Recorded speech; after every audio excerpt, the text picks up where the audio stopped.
Galiza é hoxe máis nación aínda sen estatuto, porque somos máis os que queremos que teña o estatuto de nación que merece e precisa.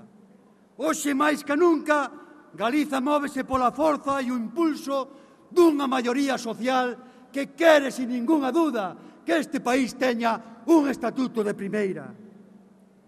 Sei que hai moita xente, moitos votantes do Partido Popular, fartos de ver como a dereita española condena a Galiza a ser sempre de segunda, a renunciar aos seus soños, a ver fracasar as súas oportunidades. Quero dirixirme hoxe especialmente a eles.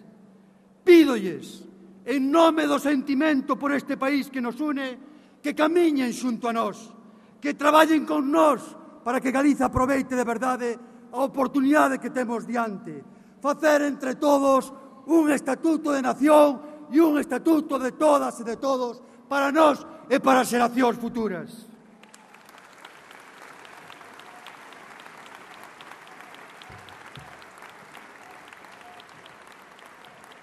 Madrid sabe ben que algo ten cambiado en Galiza nestes 2 anos de goberno nacionalista, que en Galiza emerxeu unha maioría social que non vai a pasar por menos, que quere que Galiza teña o que se merece.